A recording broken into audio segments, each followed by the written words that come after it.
Hello and welcome to Football League World TV's weekend preview. I'm your host, Alfie Burns, the assistant editor on the website, and joining me this afternoon are the two Georges, Dagless and Harbey. Whatever platform you're joining us from today, get in the comments and let us know your thoughts. And if you're over on YouTube, please subscribe to the Football League World TV channel. There's a lot to get through today with Cardiff v Bristol City, Derby v Nottingham Forest, Charlton v Crewe, and Leyton Orient v Bradford City all on the agenda. We kick things off with the seven-side derby in the Championship.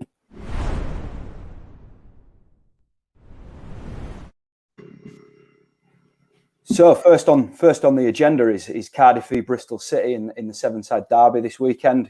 Cardiff have looked strong with 8 points on the board already under Mick McCarthy, whilst Bristol City are sort of middle of the road with 4 points to their name and still finding the feet really under Nigel Pearson. This fixture over the last two seasons has seen Bristol City run out 1-0 winners at Cardiff.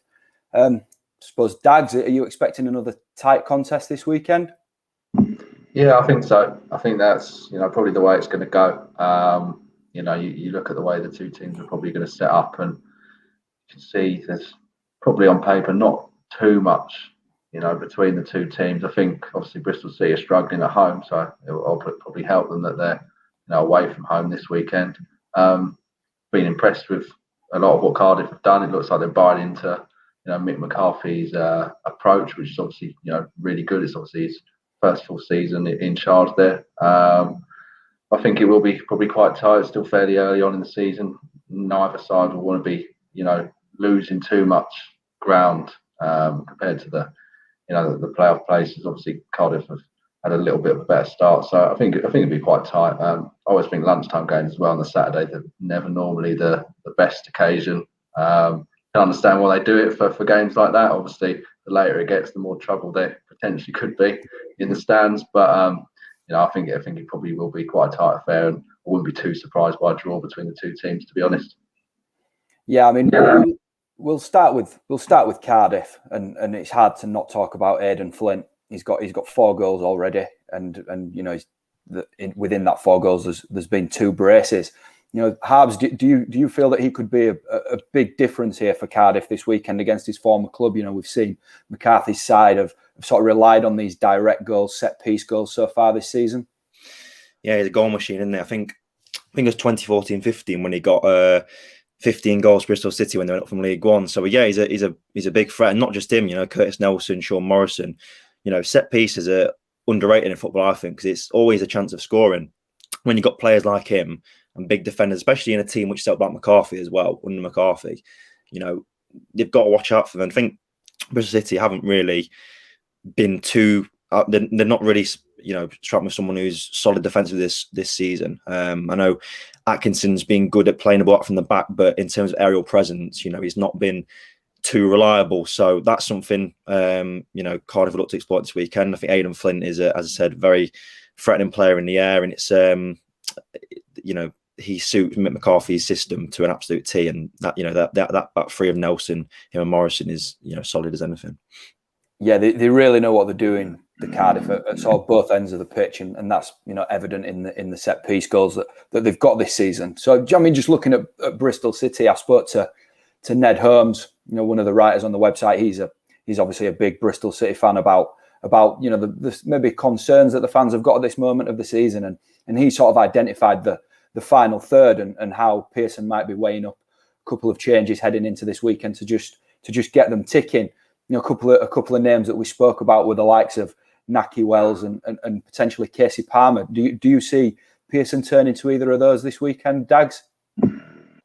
Yeah, I think he might be tempted to. I think those are the sort of players that could give someone like Aidan Flint a bit more trouble. I mean, obviously they've got Chris Martin who's scoring goals, but he's that kind of physical player that likes to get up against defenders, and obviously people like Flint and Morrison kind of relish that challenge. So potentially bringing in someone like Palmer or Wells that might want to drop off a little bit or run in behind and just offer that little different dynamic could be a good way to go against obviously a Cardiff defence that is very physical. But it's easy saying that. Morrison and Flint are very good defenders. They've come up against players like Wells and Palmer before, so they should know how to deal with them. But yeah, I could definitely see it's worth rolling that particular dice.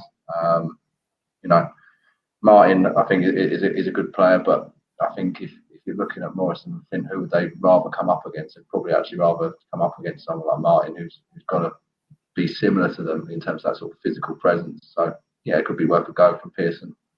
Yeah, I mean, we're talking about Bristol City here, and we're naming some really good players. And I think one thing that we can all agree on when it comes to the Robins is the fact that they've got options all over the pitch. You know, they've got good options at that. And somebody that impressed me last Friday when they played Swansea was Masengo in midfield. And I wonder whether now's the time for him to have a slightly more extended run in the side and taking on a little bit more responsibility. Would you agree with that, Harbs? Yeah, I think he's a good player. Obviously, I think that was his first start this season. Last week, you know what you're going to get with a player with him. You know, he was linked with some big clubs before he went to Bristol City. You know, tied on the ball, very rarely gives the ball away. And I think also having him next to someone like Matty James in midfield, holding midfield, it really helps him along. I think Matty James is a established player. He knows the game well. He reads the game well, and his experience, could be really beneficial for Masengo this season, or whoever plays, King or James. So I think Masengo offers you a lot of energy and tenacity in midfield. I think that, again, it works well alongside someone like James, who tends to normally sit back and just dictate from a deep lying role. So, no, Masengo is still young. I think he's got a good manager in Pearson who won't put too much pressure on him. And I think this weekend, it could be key for the Robins to look to get back to winning ways. Yeah, no, I agree there. I think now's probably the perfect time to move on to our predictions and sort of back in who we fancy this weekend. We'll start with you, Dags. I'll go for 1-1 draw. Sort of alluded to the fact it's going to be tight, so I'll stick with that 1-1. Yeah, Harbs. I'm going to go with a 1-0 Cardiff. I just think Bristol City, the pressure's on them to really bounce back after losing the Swansea game. They can't afford to lose another derby, but I just think Cardiff are a decent unit, strong unit at home as well. So I think that will finish 1-0 this weekend. Yeah, I think I agree with you there, Harbs. I think I'm going to go for a 1-0 Cardiff win. Right, up next, we've got the small matter of the East Midlands derby.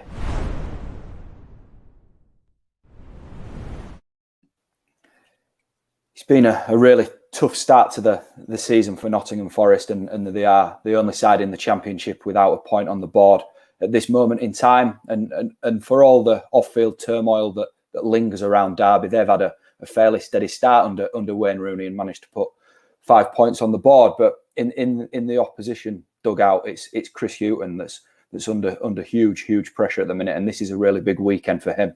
Obviously, Harbs, you're going to be at the game covering the East Midlands derby for Football League World. I think the place to start is probably Hughton. He's under massive pressure at the minute, and he could probably do with a win this weekend, couldn't he? Oh, yeah, just a bit. The pressure's on. Obviously, 4 defeats from 4 for the second year in a row. Obviously, wasn't here last season, but it's been a terrible start. I think the style of play, fans have waited 18 months to come back to City Ground, and they just want to be entertained. But the style of play is really a tough watch. They very rarely like scoring. Midfield is too slow, and all these factors as well. The frustrating summer. He's not being able to bring in players. The reliance, or the probably even stubbornness to stick with Ryan Yates and Jack Cole back in times, and not wanting to change tactic and style, that has put the pressure on him. It's a massive weekend for him, to lose a local derby after losing 4 on a bounce, just salt to the wounds, add to that turmoil, as you said. And he really did need a win because, we saw last season after they lost 4 on the bounce, how hard it was to they didn't really like the season. They stayed down there for the whole season, never really like breaking into the top half. So massive game, and they need to really win this one. Yeah, I mean, obviously, I watched your Nottingham Forest takeover show yesterday with Max, and anyone that joined us in watching that will have seen Max, practically say that if Hughton loses this weekend, there's a very, very wide expectancy amongst the Forest fan base that Hughton might go. And are those the sort of thoughts that you echo?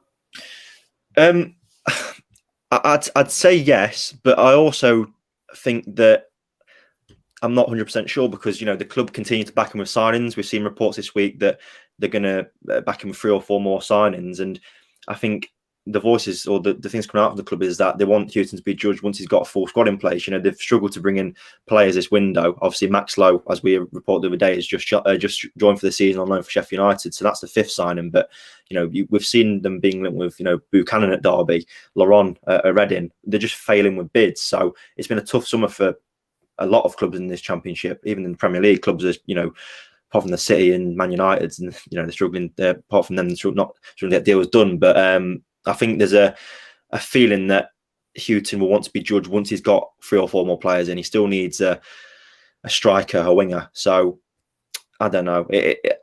You've got to think about what the fans, you know, the fans are going to keep on turning. It's still toxic at the minute. And after a Derby loss, you know, the club won't want to push the fans away even more. So it's going to be very interesting. You know, you touched on a couple of the new signings there. Obviously, Lowe's come in. I'm not quite sure whether that's, you know, beating the midday deadline today to make him available for tomorrow. But there's also James Garner as well to come into the side for potential second Championship debut for Forest. Are you expecting, you know, those two to start tomorrow? Yeah, so Lowe got done in time. May have been announced at half-1, but he got registered, so he's available. He should start. I think he's been training this morning, and he's fit anyway. Garner, yeah, he should start as well. I think there'll be uproar amongst Forest fans if he didn't. Played an hour in midweek against Wolves, came off with probably a view to playing the full 90 this weekend, and obviously there's a pre-season at Man U. Massive for Forest to get Garner up to scratch and back to his best. You know, his performances second half of last season were fantastic, and then they've been crying out for someone who can progress the ball and play through the lines quickly, because, as I said, Forest are just dismal in midfield at times, too slow and too predictable. So, you know, 2 massive signings and much needed ones at that.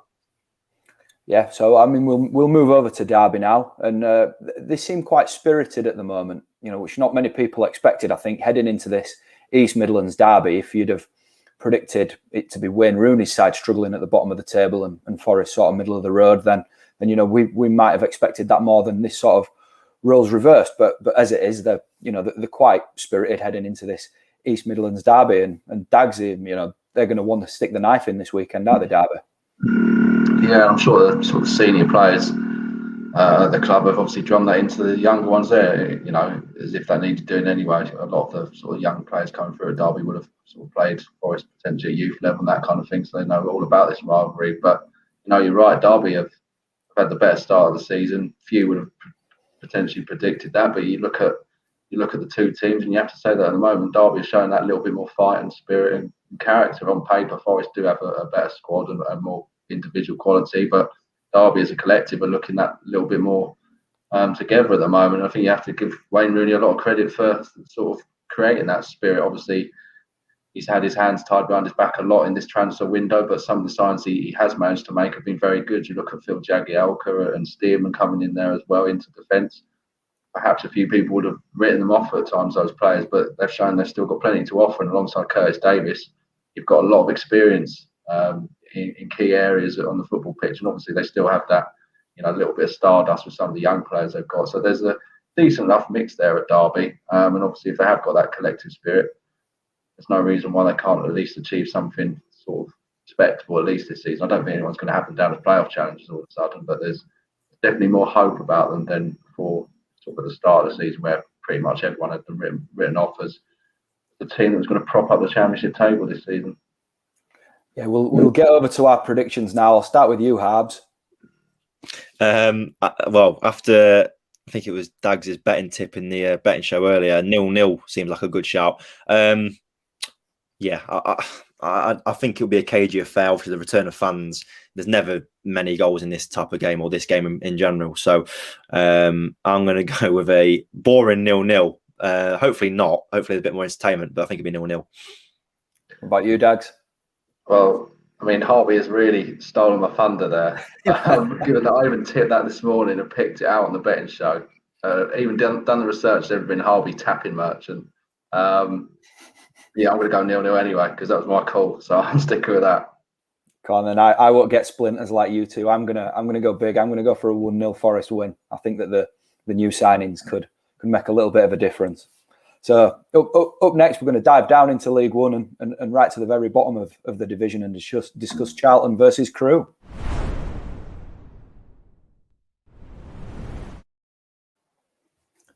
both Charlton and Crewe have struggled at the start of this season. You know, the two teams that are down at the bottom and have only secured a point apiece so far and suffered 3 defeats on the spin heading into this game. Earlier this week, Nigel Adkins has secured the service of Elliot Lee for Charlton, and that's a decent start to the end of the transfer window for Charlton, isn't it, Dags? Yeah, much needed. I mean, it has been a frustrating window for everyone connected with Charlton. Adkins and Sandcard have obviously said as well they want to try and finish this window with a flourish. So we can expect a few more signs. I think potentially they're going to be looking at the loan market now in the final few days. But I think Elliot Lee is a very good start coming in from Leyton for the season. Obviously, the son of Rob Lee, who was at Charlton, back in his career, a very good player for them as well. So there's plenty to like about this one. I think he brings something to the Charlton team that it's been quite clear that they've needed in the early sort of fixtures this season. Charlton between midfield and attack, there's been a little bit of a disconnect really. So I think Lee potentially sort of brings that ball carrying ability, able to get on perhaps even ahead of Jayden Stockley and just potentially knit it all together a little bit more for Charlton. I think at the weekend against Wigan, fans were commenting that the supply lines and the balls just weren't there to get to the attacking trio of Stockley, Jaisemi and Charlie Kirk. So I think Elliot Lee is a very good start. It's quite likely he's going to be involved in some capacity this weekend, and I think potentially he could be, part of the reason why Charlton might just get their first win of the season in the league against Crewe this weekend.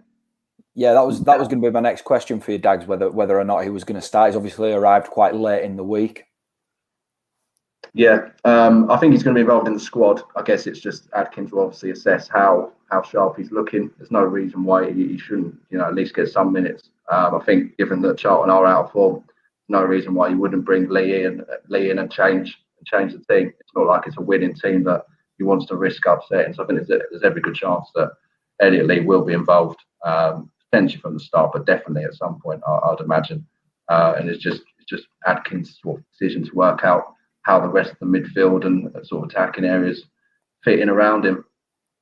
I mean, me and you, Dags, discussed earlier this week about sort of the Charlton fans and how they were feeling towards the club at the minute. And we've already spoken about one manager that's under pressure in the EFL, in Chris Hughton, and just sort of, want to get your thoughts on whether you think a loss this weekend against Crewe and whether the pressure would really be building on Adkins.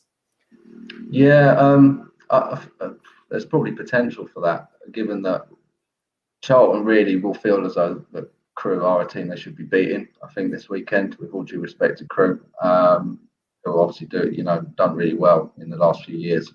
I think what's been worrying most of all for Charlton fans is they've not really seen a style this season that they particularly liked. It hasn't been massively attacking. Adkins does like to play attacking football, but it's just not really been demonstrated out on the pitch this year. Obviously, I think partly that's because the squad has been thin on the ground, that they've missed players like Jake Forster-Caskey and Alex Gilby, the latter of whom is closing in on a return. But players like that get you out your seat, Charlton haven't really managed to been able to put players like that out on the pitch so far this season. So I think there's an element of that, but at the end of the day as well, they would have hoped to have got more points on the board than just the one from their opening 4 games.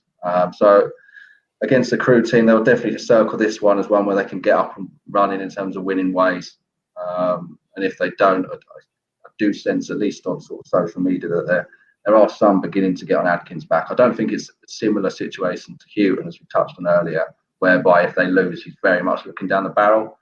I think, there is a feeling at Charlton that they still need to add to the squad, and that's part of the reason why results haven't been very good. So I think Adkins will get the chance to sort of finalise the squad in the final few days, and then see what he can do in the next few matches. But obviously, it is a results-based game, and you'll have to start getting them sooner rather than later. Yeah, I mean, I think we can all maybe agree that on paper this is a game that Charlton should be winning this weekend. But we've seen Crewe in the week in the League Cup, match Leeds United for sort of 70 minutes, and it was only real late flurry from the Premier League side that took the League Cup tie away from Crewe. I suppose, Harbs, do you think that a performance like that at Ellen Road will help or even hinder Crewe this weekend, given how Bielsa's teams sometimes just wear players down? Yeah, absolutely. I mean, it will help him in the sense of give him confidence. Going to, I mean, to be fair, they played quite a good Leeds team as well, if I'm not mistaken. I think Rodrigo played in them kind of players. It would definitely help him in that sense, give him a confidence and confidence boost. And it looked as if Dave Artell had a few kind words off Bielsa at the end as well. I think they're a very good team, and they went there and didn't, part the bush or anything. They did what Crewe do, and they play really good football, expansive, get the wing backs nice and high. I watched them against Forest pre-season; they're very good as well. But as you said, Alfie, the physical impact as well, it may hinder them. I mean, looking at Crewe's team here, and they didn't really name a weekend side either. The only players you can probably say are the striker Chris Porter and Callum Ainley, who didn't play out the strongest 11. So, Bielsa's teams wear Premier League teams down, top class Premier League teams down. So let alone Crewe Alexandra from League One. So it'd be a tough one, but I'm sure Artell wouldn't have named it. He wouldn't have been naive. He wouldn't have named a strong team if he didn't think they would be able to rest and recuperate and get ready for this weekend at Charlton. So it'd be a good game. I'm looking forward to it, and look forward to see how if Charlton get that monkey off the back and pick up a first win. Let's get on to our predictions then. We'll start with you, Harbs. I'm going to go with a 2-0 Charlton win. What about you, Dags? Yeah, I'm going to go for a nervy 1-0 Charlton win. I think they might just do it. Yeah, I'll go full house 2-1 to Charlton for me, I think. Right then, up next we're gonna go down into League Two and discuss Leyton Orient and Bradford City.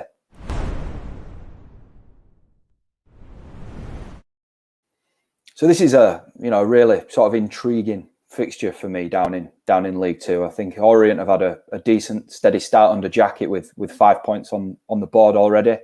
And early season, I did think that the Orient were going to be really up there, sort of challenging in League Two. But this is a huge test for them. Bradford have put 10 points on the board already, and they're looking strong under Derek Adams, and just sort of filtering through the press conferences before we've come on air. And Jacket said we will have to be at our best. Dags, you've spoken about Orient on the London show yesterday, and I'm just keen to get your thoughts on their start to the season. Yeah, I mean, I think they'll be content enough with the start they've had. I think in League Two, you just want to get points on the board early on. It's such an open league. You only have to look at the table at this early stage, and a win or two, and you're going to jump so many places. I think Orient will be pretty happy, with the start. There's no reason why they should be too downbeat. I think potentially, as we sort of touched on the London show yesterday, one area they want to improve on it is just the goal scoring region. I mean, they've got 5 goals this season from their opening 4 games, which isn't terrible. But you only have to look at top scorer, the fact is Omar Beckles, who is not really the most attacking player in their team. Potentially, there's a little bit of an issue there for Orient and Jacket to want to attend to. But saying that, there's no reason to panic. I think there's plenty of good signs there. Jacket is building a pretty solid team. Obviously, it's still early days in his tenure there, but there's no reason why Orient can't really challenge, at least for the playoffs this season. I do think, however, though, as you mentioned, Alfie, it's going to be a very tough test for them this weekend. Bradford will look very strong. Defensively, they look pretty good as well. And obviously, they've got that attacking threat. So, with that problem that Orient have got potentially in front of goal a little bit, as I've mentioned, I just wonder whether they're going to have enough to harm Bradford at this early stage anyway, while they still try and sort of really click and get exactly what Jacket wants out on the pitch. So, in terms of prediction, which I'm sure we'll come to in a minute, I am leaning towards Bradford. Yeah, I mean, we'll lean into Bradford now, and a player that's really caught the eye early on this season's been Andy Cook. He's got 4 in 4, which includes a hat trick, and Bradford just in general. Adams has been talking up their start. He thinks they've had a really tough start, and I think to be sitting on 10 points, he's obviously absolutely delighted with that. They've got a few injuries heading into this weekend, which is never ideal. But for you, Harbs, a Cook's goal is going to be sort of the difference against Orient, and the key for them getting a positive result and continuing this fine start. Yeah, he's undoubtedly a key player. I mean, I've been a fan of Cook for a while when he was at Tranmere in non-league. Scored goals there, scored goals in League One for Walsall, to be fair. So, very good player. But you can't just rely on him. I know he's in fine form, but you look at what Morecambe did last season under Adams, and I know Stockton got most of the goals, but they had a loads of players chipping with goals. I think Charles Vernon got off the mark last week against Mansfield. Both the centre backs have scored this season, so they're clearly a threat from set pieces as well. And yeah, I think they've got many threats, but obviously Cook is the one. He's a real handful up top, and Orient are going to have to really get on top of him if they're going to get something out of it. But no, Bradford look a very good team. As I said, I can see similarities with Morecambe last year. They had that target man up top in Stockton and Cook, and then they've had Mendes Gomez, they've got Vernon, who's a good player, Gilead as well. So, but Cook's undoubtedly a key player, and it's it'd be a big blow to lose a lot to Liangol, but they keep Cook injury free all season, and he'll score goals, and Bradford should have a good season. Let's get into some predictions then. We'll go with you, Harbs, to start with. I predicted goals on the betting show, actually. I predicted over 4 goals, so I'll go over 3-1 Bradford. What about you, Dags? I'm just wondering if 3-1 is over 4 goals. It's 4, isn't it? So. Well, 4-1 then. I'll go Bradford 2-1. Yeah, I'm going to go for a Bradford 2-0 win. Well, next up, we're just going to run you through where you can catch our Football League World journalists at the grounds over the weekend.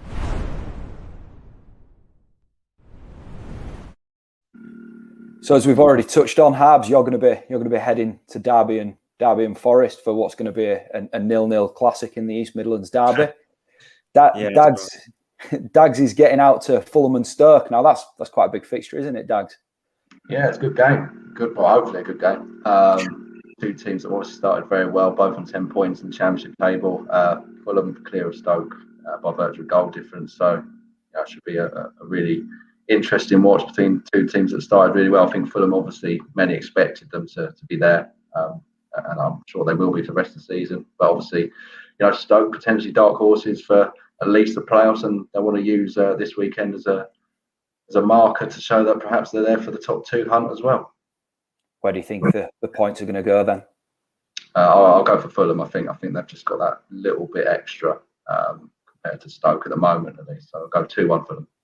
Yeah, I'm going to be getting out to Huddersfield v Reading. Huddersfield are looking for a 3rd victory on the bounce there, and they played really well against Everton in the cup at on Tuesday night it was, and they maybe deserved a little bit more than a 2-1 defeat there. We've got Billy's going to be out at Luton v Sheffield United as the Blades look to put their season on track. Really, it's been a really disappointing start for them. Ned Holmes, as he usually is going to be at Queen's Park Rangers for Coventry's visit there, and we've got Ben Wignall at Preston v Swansea. So there's plenty of our journalists out and about. So make sure you follow them on Twitter and keep up to date with all the results and that kind of thing.